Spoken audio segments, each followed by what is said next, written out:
বন্ধুরা, আমার নাম কামরুজ্জামান। আমি গাজীপুরে চাকরির সুবাদে থাকি, তবে আমার গ্রামের বাড়ি খুলনায়। আমি একটি এনজিওতে ফিল্ড অফিসার হিসেবে কাজ করি। বন্ধুরা, আজকে আমি তোমাদেরকে যে গল্পটি বলবো সেটি আমার শাশুড়ি মাকে নিয়ে। আমার শ্বশুরমশাই বিদেশ থাকত, যার ফলে শাশুড়ি মা প্রায় প্রায় আমার সাথে। বন্ধুরা, বাকিটা গল্পেই বলছি। আশা করি বন্ধুরা পুরো গল্পটা শুনলে তোমাদের অনেক ভালো লাগবে। তাহলে চলো বন্ধুরা, কথা না বাড়িয়ে মূল গল্পে চলে যাই। বন্ধুরা, 7 বছর আগে খুলনায় আমার বিয়ে হয় রুবিনার সঙ্গে, যিনি আমার জীবনের এক অমায়িক সঙ্গী। আমাদের একটি ছোট ছেলে আছে, যে আমাদের সংসারের নয়নের মণি।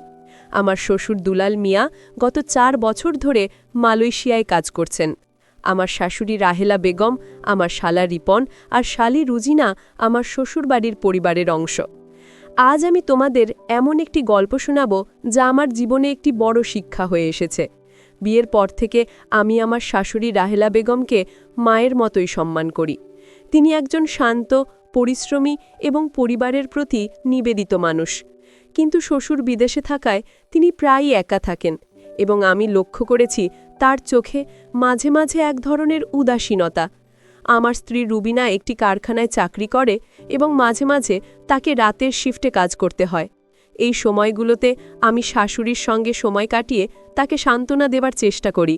আমি চাই তিনি একাকিত্ব বোধ না করেন। তবে আমি সবসময় সীমারেখা মেনে চলি, কারণ আমার জন্য পরিবারের সম্মানই সবচেয়ে বড়। 2 বছর আগের এক বর্ষাকালের রাতের কথা। আমি অফিসের কাজে ঢাকায় গিয়েছিলাম। কাজ শেষ করে জরুরি প্রয়োজনে খুলনার উদ্দেশ্যে রওনা দিয়েছি। রাত তখন প্রায় 8টা। হঠাৎ আমার মোবাইলে শাশুড়ির ফোন আসে।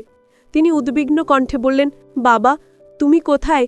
রিপনের শরীর খুব খারাপ, সকালে তাকে ডাক্তারের কাছে নিয়ে যেতে হবে।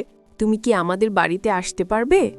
আমি তৎক্ষণাৎ বললাম, আম্মা, আমি খুলনার কাছাকাছি আছি, চিন্তা করবেন না, আমি আসছি। আমি রুবিনাকে ফোনে সব জানালাম এবং সে আমাকে তাড়াতাড়ি যেতে বলল। রাত 9টার দিকে আমি শ্বশুরবাড়ির কাছে পৌঁছালাম।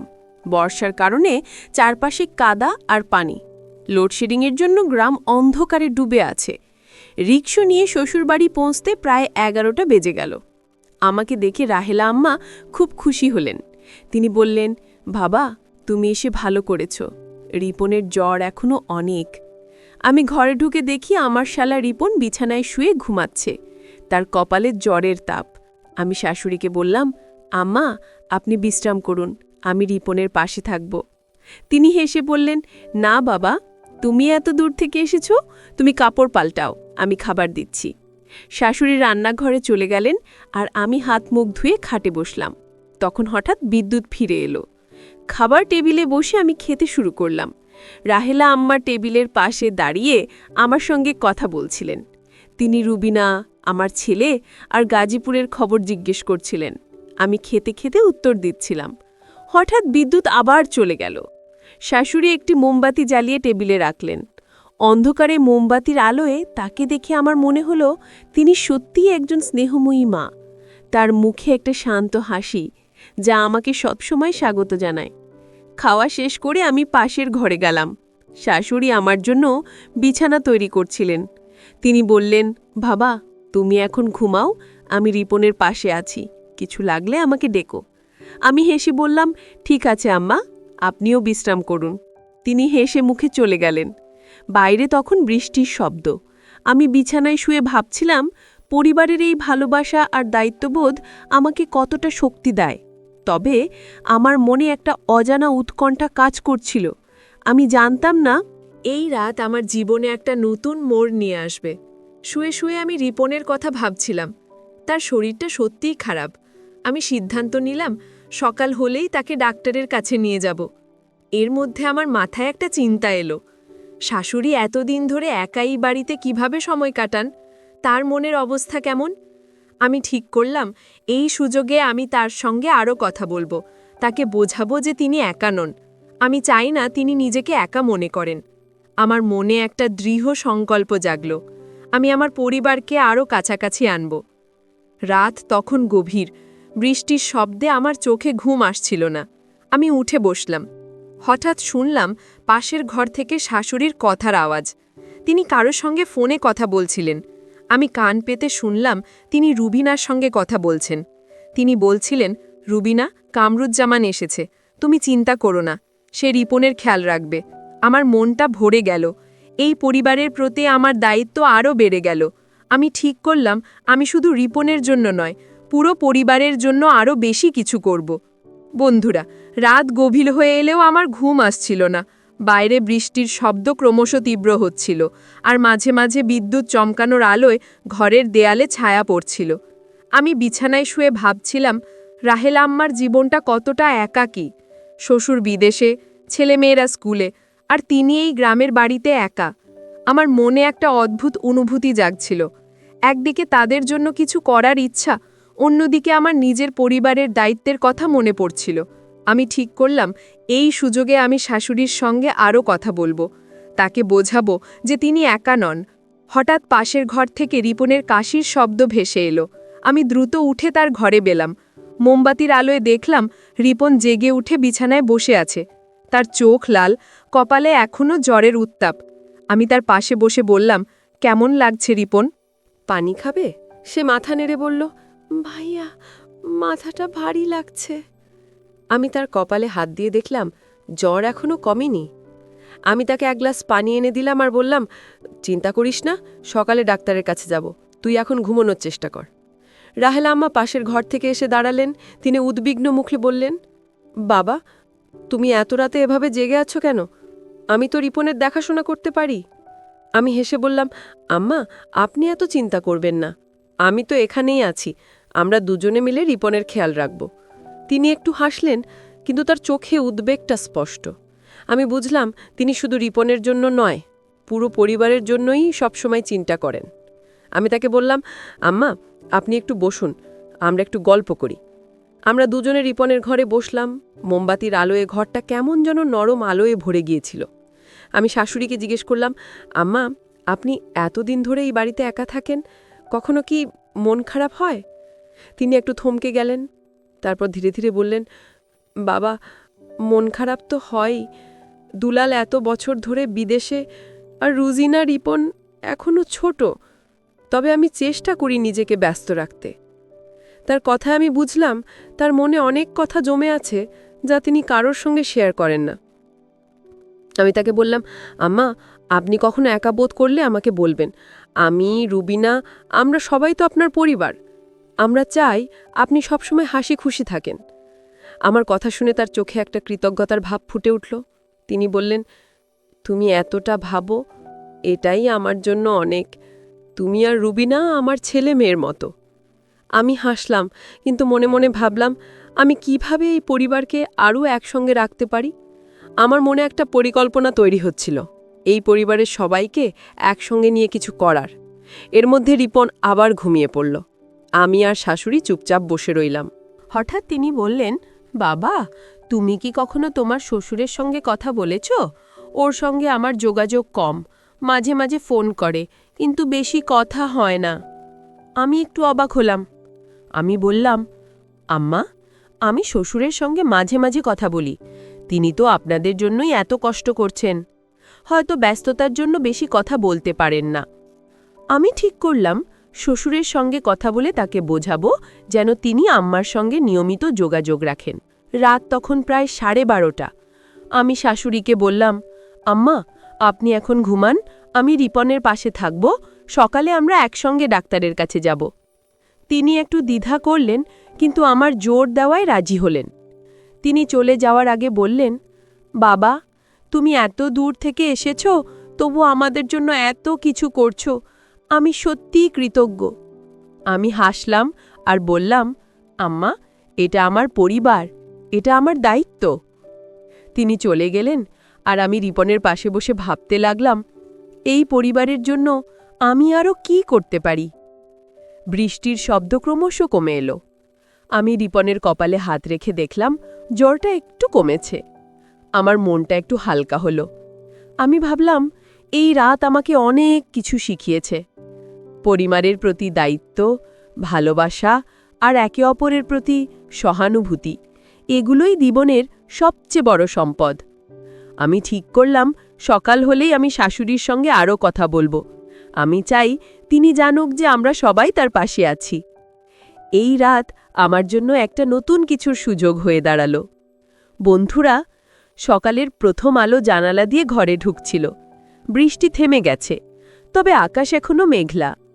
আমি রিপনের পাশে বসে তার কপালে হাত রাখলাম। জ্বরটা এখন অনেকটা কম, তবে তার দুর্বলতা এখনো স্পষ্ট। আমি ঠিক করলাম তাকে আর দেরি না করে ডাক্তারের কাছে নিয়ে যাব। রাহেলা আম্মা তখন রান্নাঘরে নাস্তার আয়োজন করছিলেন। আমি তাকে বললাম, আম্মা, আমি রিপনকে নিয়ে ডাক্তারের কাছে যাচ্ছি। আপনি রুজিনাকে স্কুলে পাঠানোর ব্যবস্থা করুন।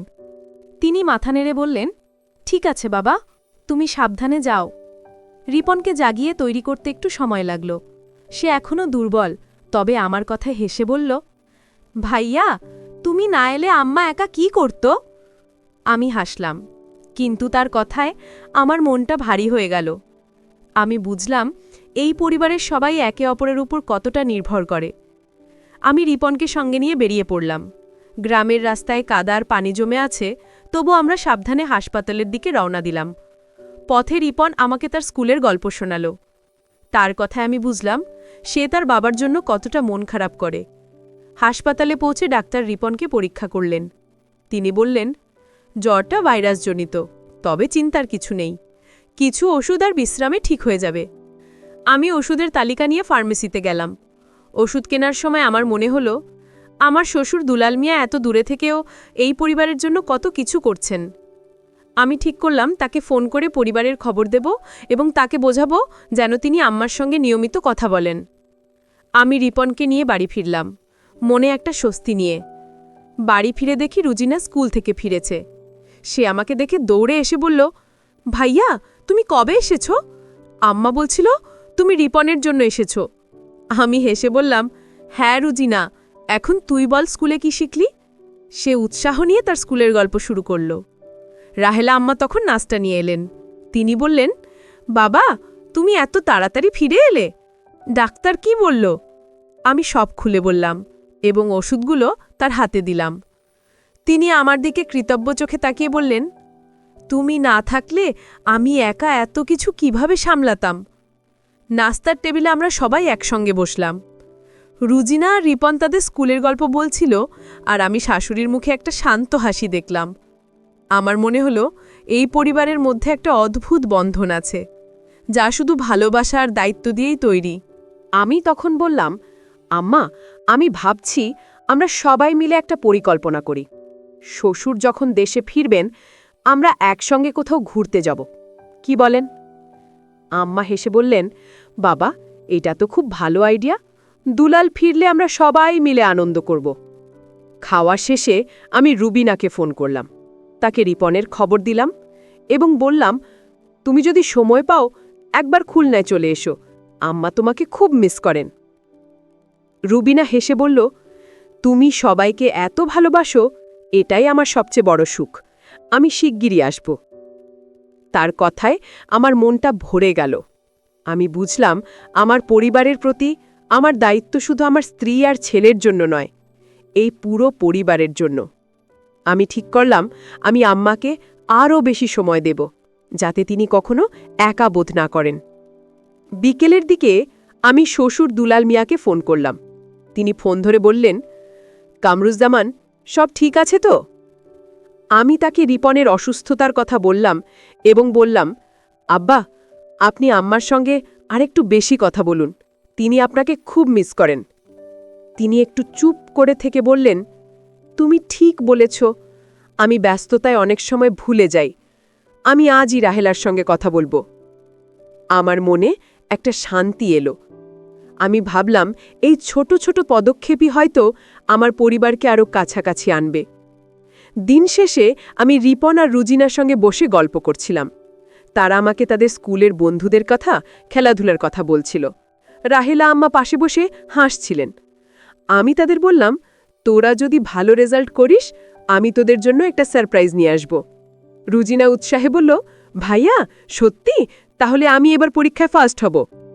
আমি হেসে বললাম, দেখি কে কে ফার্স্ট হয়। এই মুহূর্তে আমার মনে হলো এই পরিবারের হাসি আর একতাই আমার জীবনের সবচেয়ে বড় পাওয়া। আমি ঠিক করলাম আমি এই বন্ধনকে আরও মজবুত করব। বন্ধুরা, সন্ধ্যা নামার সঙ্গে সঙ্গে গ্রামের পরিবেশটা আরও শান্ত হয়ে এলো। আমি, রিপন আর রুজিনা বাড়ির উঠানে বসে গল্প করছিলাম। রাহেলা আম্মা রান্নাঘরে রাতের খাবার তৈরি করছিলেন। রিপনের শরীর এখন অনেকটা ভালো, তবে আমি তাকে বললাম, আজ রাতে ভালো করে ঘুমাবি আর ওষুধগুলো ঠিক মতো খাবি। সে হেসে বলল, ভাইয়া তুমি এত চিন্তা করো কেন, আমি তো এখন ঠিক আছি। তার হাসি দেখে আমার মনটা হালকা হলো, কিন্তু আমি জানতাম এই পরিবারের প্রতি আমার দায়িত্ব এখানেই শেষ নয়। এর মধ্যে রাহেলা আম্মা আমাদের ডাকলেন, বাবা তোমরা এসো, খাবার তৈরি। আমরা সবাই একসঙ্গে খাবার টেবিলে বসলাম।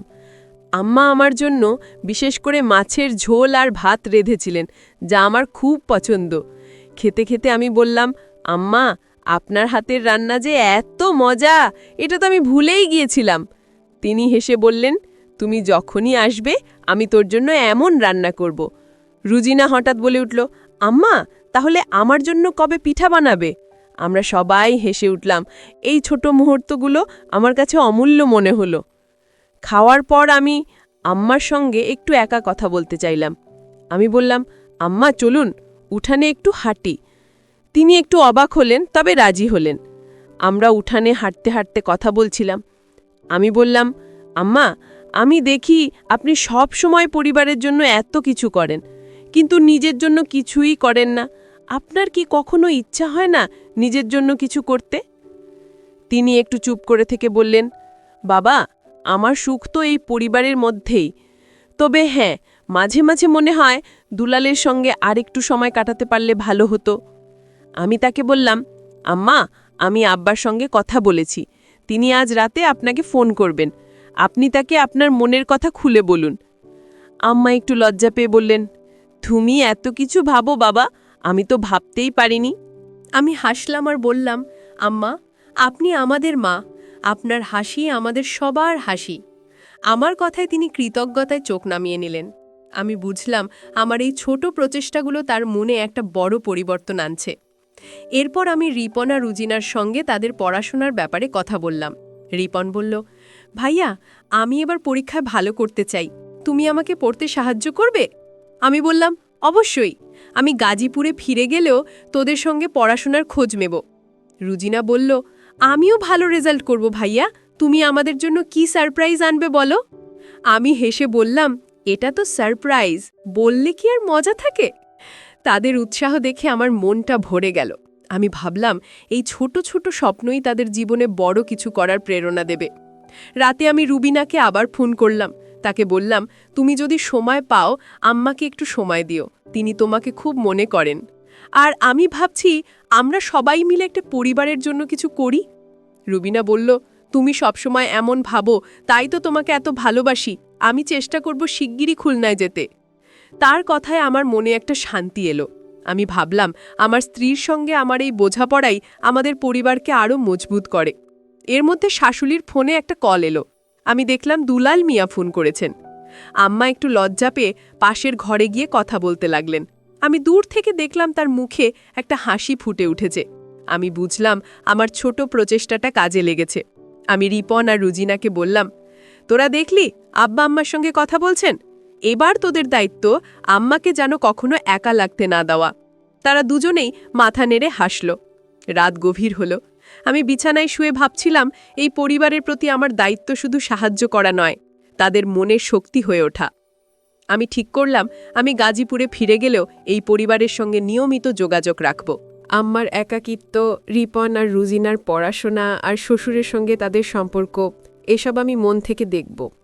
এই রাত আমাকে শিখিয়েছে পরিবারের ভালোবাসার একতাই জীবনের সবচেয়ে বড় শক্তি।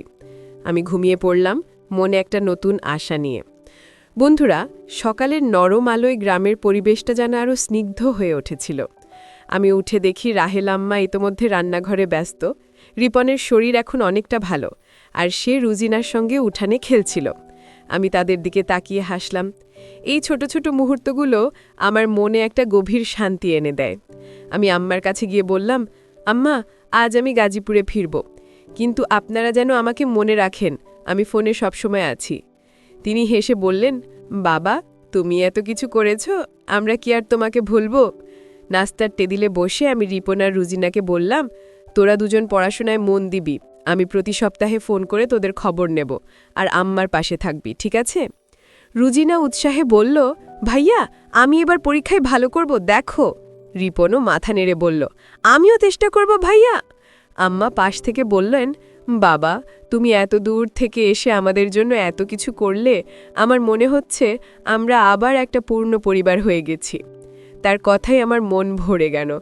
নাস্তা শেষ করে আমি শ্বশুর দুলাল মিয়ার সঙ্গে আবার ফোন করলাম। তিনি বললেন, কামরুজ্জামান, তুমি রাহেলার কথা বলেছিলে, আমি গতকাল তার সঙ্গে অনেকক্ষণ কথা বলেছি, সে এখন অনেক খুশি। আমি চেষ্টা করব নিয়মিত ফোন করতে। আমি বললাম, আব্বা, আপনি যদি আম্মার সঙ্গে কথা বলেন তাহলে তিনি আর একা বোধ করবেন না, আর সম্ভব হলে তাড়াতাড়ি দেশে ফিরে আসুন, আমরা সবাই একসঙ্গে সময় কাটাবো। তিনি হেসে বললেন, তুমি ঠিক বলেছ, আমি পরিকল্পনা করছি শিগগিরই ফিরব। এরপর আমি রুবিনাকে ফোন করলাম। তাকে বললাম, তুমি যদি সময় পাও আম্মার সঙ্গে কথা বলো, আর সম্ভব হলে খুলনা একবার এসো। আম্মা তোমাকে খুব মিস করেন।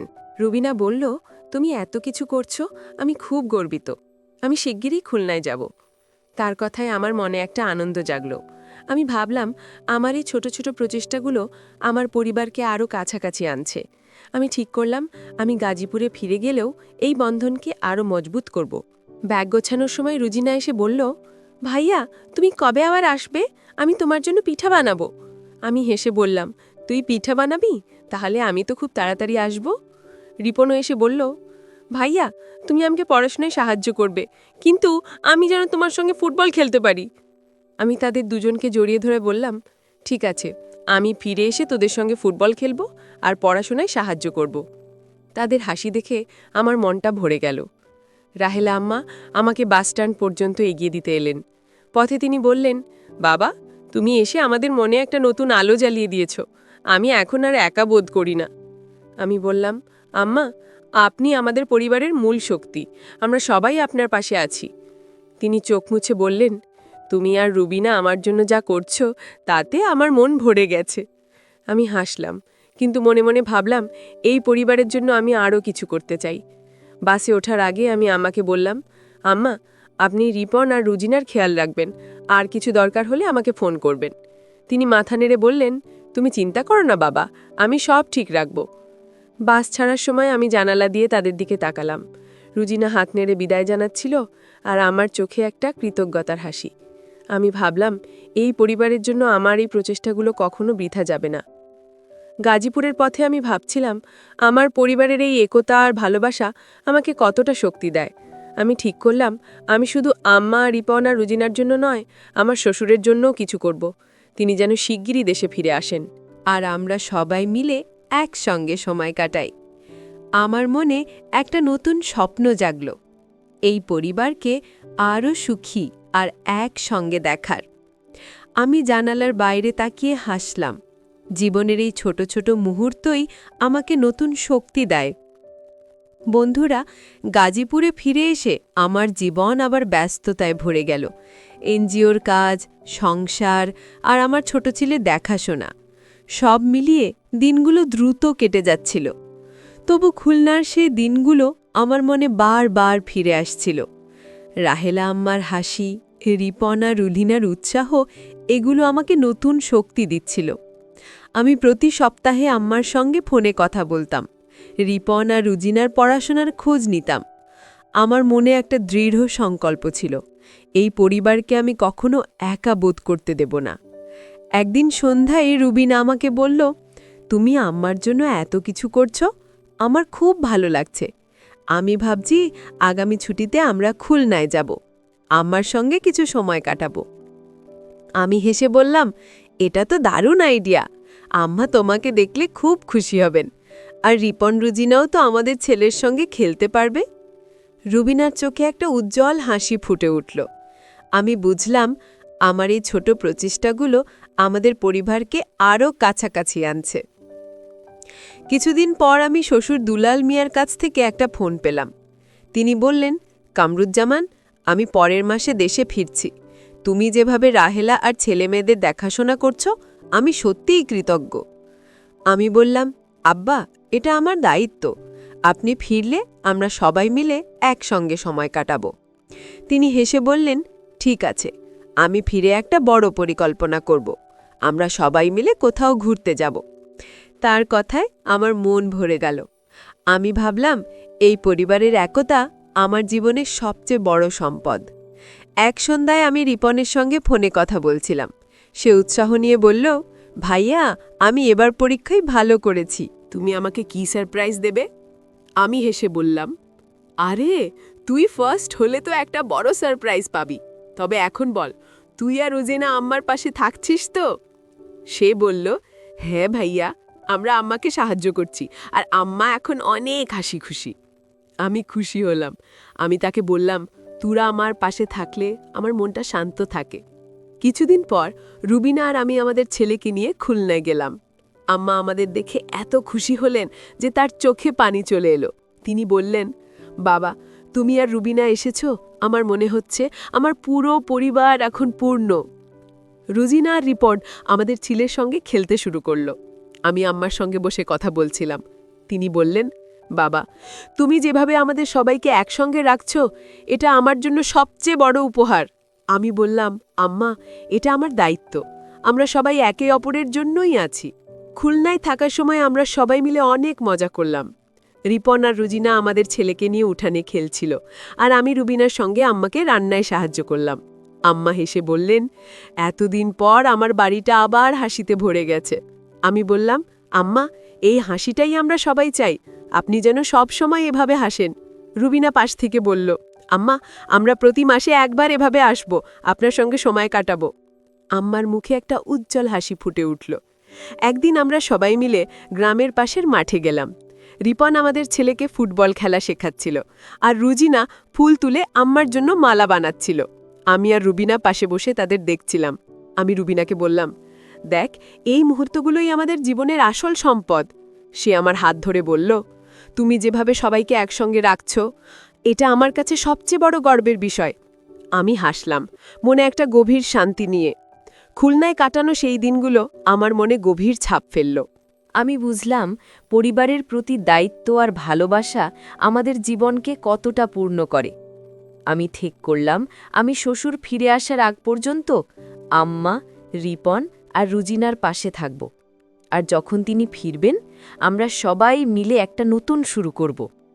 আমি রাতের আকাশের দিকে তাকিয়ে ভাবলাম, এই পরিবারের হাসি আমার জীবনের সবচেয়ে বড় প্রেরণা।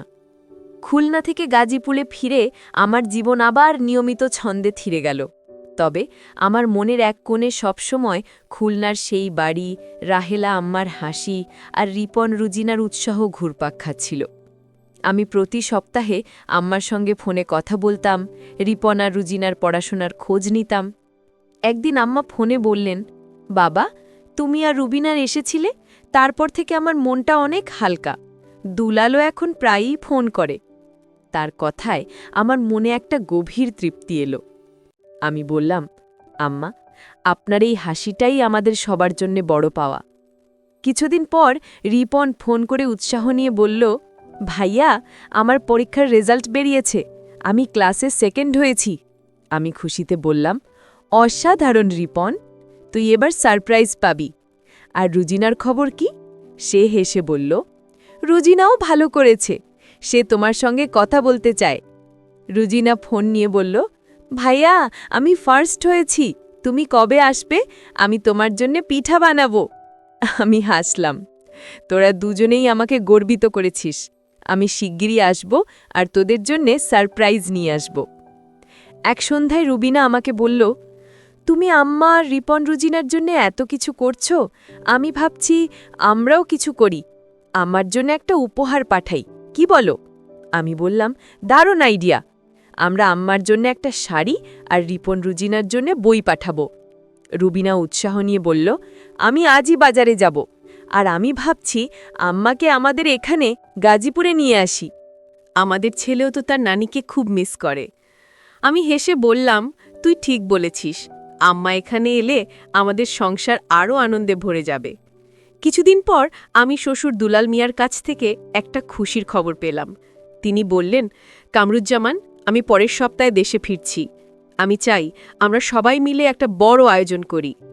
আমি উৎসাহে বললাম, আব্বা, এটা তো দারুণ খবর। আমি আম্মাকে বলে রাখব, আমরা সবাই মিলে আপনার জন্য অপেক্ষা করছি। আমি তৎক্ষণাৎ আম্মাকে ফোন করে খবরটা দিলাম। তিনি খুশিতে কেঁদে ফেললেন। তিনি বললেন, বাবা, তুমি যেভাবে আমাদের সবাইকে এক করেছ, এটা আমার জীবনের সবচেয়ে বড় উপহার। আমি আর রুবিনা আমার জন্য শাড়ি আর রিপন রোজিনার জন্য বই পাঠিয়ে দিলাম। আম্মা ফোন করে বললেন, বাবা, তোমরা এত সুন্দর শাড়ি পাঠিয়েছ, আমি এটা পরে দুলালের সামনে দাঁড়াবো। আমি হাসলাম, আম্মা, আপনি পড়লে তো আব্বার চোখ ফেরাতে পারবেন না। আম্মা লজ্জা পেয়ে হাসলেন। রুজিনা ফোনে বলল, ভাইয়া, তুমি যে বই পাঠিয়েছ, আমি সেগুলো পড়া শুরু করেছি। তুমি যখন আসবে আমি তোমাকে গল্প শোনাবো। আমি বললাম, ঠিক আছে, আমি তোর গল্প শুনব। দিনগুলো দ্রুত কেটে গেল। আমি আর রুবিনা শ্বশুরের ফিরে আসার জন্য পরিকল্পনা করতে শুরু করলাম। আমরা ঠিক করলাম আমরা খুলনায় গিয়ে আব্বাকে স্বাগত জানাবো। আমি রিপন আর রোজিনাকে ফোন করে বললাম, তোরা বাড়ি সাজিয়ে রাখিস, আব্বা ফিরলে আমরা সবাই মিলে একটা বড় উৎসব করব। রিপন উৎসাহে বলল, ভাইয়া, আমি আর রোজিনা বাড়ির উঠানে ফুল দিয়ে সাজাবো। আমি হাসলাম, তাদের এই উৎসাহ আমার মনকে ভরিয়ে দিচ্ছিল। একদিন রাতে আমি রুবিনার সঙ্গে বসে কথা বলছিলাম। আমি বললাম, দেখ, আমাদের এই ছোট ছোট প্রচেষ্টায় আম্মা এখন কত হাসি খুশি। রিপন আর রুজিনাও তাদের পড়াশোনায় মন দিয়েছে। রুবিনা বলল, তুমি যেভাবে সবাইকে একসঙ্গে রেখেছ, এটা আমার কাছে সবচেয়ে বড় গর্বের বিষয়। আমি চাই আমাদের ছেলেও তোমার মতো এমন দায়িত্বশীল হয়। আমি হাসলাম, আমাদের ছেলে আমাদের দুজনের ভালোবাসা আর দায়িত্ব দেখে শিখবে। শ্বশুরের ফিরে আসার দিন যত কাছে আসছিল, আমার মনে একটা উৎসবের আমেজ জাগছিল। আমি ভাবছিলাম, এই পরিবারের একতা আর ভালোবাসা আমাকে কতটা শক্তি দিয়েছে। আমি ঠিক করলাম, আমি শুধু এই মুহূর্তের জন্য নয়, সারা জীবন এই পরিবারের পাশে থাকব। আমি রাতের আকাশের দিকে তাকিয়ে তাই ভাবলাম। শ্বশুর দুলাল মিয়ার ফিরে আসার দিন এসে গেল। আমি, রুবিনা আর আমাদের ছেলে সকাল সকাল খুলনার উদ্দেশ্যে রওনা দিলাম। বাসের জানালা দিয়ে বাইরের দৃশ্য দেখতে দেখতে আমার মনে একটা উৎসবের আমেজ জাগছিল। আমি ভাবছিলাম, এতদিন পর আমাদের পরিবার পূর্ণ হতে চলেছে। রুবিনা আমার হাত ধরে বলল, তুমি যেভাবে আম্মা আর রিপন রুজিনার পাশে থেকেছ, এটা আমাদের সবার জন্য একটা বড় উপহার। আমি হাসলাম, এটা আমার দায়িত্ব। আমরা সবাই একে অপরের জন্যই তো আছি। খুলনায় পৌঁছে আমরা দেখলাম রাহেলা আম্মা, রিপন আর রুজিনা বাড়ির উঠানে ফুল দিয়ে সাজিয়ে রেখেছেন। আম্মা আমাদের জড়িয়ে ধরে বললেন, তোমরা এসেছ, এখন আমার মনটা পুরো ভরে গেছে। রুজিনা আমাদের ছেলেকে নিয়ে দৌড়ে গেল, আর রিপন বলল, ভাইয়া, আমি আর রুজিনা বাড়িটা এত সুন্দর করে সাজিয়েছি, দেখো। আমি তাদের প্রশংসা করে বললাম, তোরা দুজনেই দারুণ কাজ করেছিস, আব্বা এলে তো মুগ্ধ হয়ে যাবেন। আম্মার মুখে একটা উজ্জ্বল হাসি ফুটে উঠল। দুপুরের দিকে শ্বশুর দুলাল মিয়া বাড়িতে পৌঁছালেন। আম্মা তাকে দেখে কেঁদে ফেললেন। তিনি আম্মাকে জড়িয়ে ধরে বললেন, রাহেলা, আমি এখন ফিরেছি, আর তোমাকে একা থাকতে হবে না। আমি আর রুবিনা পাশে দাঁড়িয়ে তাদের এই মিলন দেখছিলাম। রিপন আর রুজিনা তাদের বাবাকে জড়িয়ে ধরে বলল, আব্বা, তুমি এখন আমাদের সঙ্গে থাকবে তো? দুলাল মিয়া হেসে বললেন, আমার সোনারা, আমি এখন তোদের সঙ্গেই থাকব। আমার মনটা ভরে গেল এই পরিবারের পুনর্মিলন দেখে। সন্ধ্যায় আমরা সবাই মিলে একটা ছোট উৎসবের আয়োজন করলাম। আম্মা তার হাতের সুস্বাদু খাবার রান্না করলেন, আর রুজিনা আমাদের জন্য পিঠা বানালো। আমি রিপন আর রুজিনাকে তাদের পরীক্ষার সারপ্রাইজ হিসেবে দুটো নতুন ব্যাগ আর কিছু খেলনা দিলাম। তারা খুশিতে লাফিয়ে উঠল। রিপন বলল, ভাইয়া, তুমি আমাদের জন্য এত কিছু করো, আমরা তোমাকে কি দেব? আমি হেসে বললাম, তোরা আমাকে তোদের হাসি আর ভালো রেজাল্ট দিস, এটাই যথেষ্ট। খাবার টেবিলে বসে আমরা সবাই গল্প করছিলাম। দুলাল মিয়া বললেন, কামরুজ্জামান, তুমি আমার পরিবারের জন্য যা করেছ, আমি সারা জীবন এটা মনে রাখব। তুমি না থাকলে রাহেলা আর ছেলেমেয়েরা এত হাসি খুশি থাকত না। আমি বললাম, আব্বা, এটা আমার দায়িত্ব, আমরা সবাই একে অপরের জন্যই আছি। রুবিনা পাশ থেকে বলল, আম্মা, আব্বা, আমরা চাই আপনারা এখন থেকে সবসময় আমাদের সঙ্গে থাকেন। আম্মা কৃতজ্ঞতায় চোখ নামিয়ে হাসলেন। রাতে আমরা সবাই উঠানে বসে গল্প করছিলাম। রিপন আর রুজিনা আমাদের ছেলেকে নিয়ে খেলছিল, আর দুলাল মিয়া আম্মার হাত ধরে তাদের দেখছিলেন। আমি ভাবছিলাম, এই পরিবারের একতা আর ভালোবাসা আমার জীবনের সবচেয়ে বড় শক্তি। আমি রুবিনাকে বললাম, দেখ, আমাদের এই ছোট ছোট প্রচেষ্টায় কত বড় সুখ এসেছে। বন্ধুরা, গল্পের শেষে আমি তোমাদেরকে বলবো, পরিবারের ভালোবাসা আর দায়িত্বই জীবনের আসল সুখ। আমরা যদি একে অপরের পাশে থাকি, একে অপরের জন্য সময় দিই, তাহলে কোনো দূরত্ব বা একাকিত্ব আমাদের ভাঙতে পারবে না। আমি চাই আমার এই গল্প শুনে সবাই তাদের পরিবারের কাছাকাছি আসুক, একে অপরের প্রতি ভালোবাসার দায়িত্ব পালন করুক, কারণ পরিবারের হাসি আর একতাই আমাদের জীবনের সবচেয়ে বড় শক্তি। বন্ধুরা, গল্পটি তোমাদের ভালো লাগলে লাইক, শেয়ার এবং সাবস্ক্রাইব করে পাশে থেকো। সবাইকে ধন্যবাদ।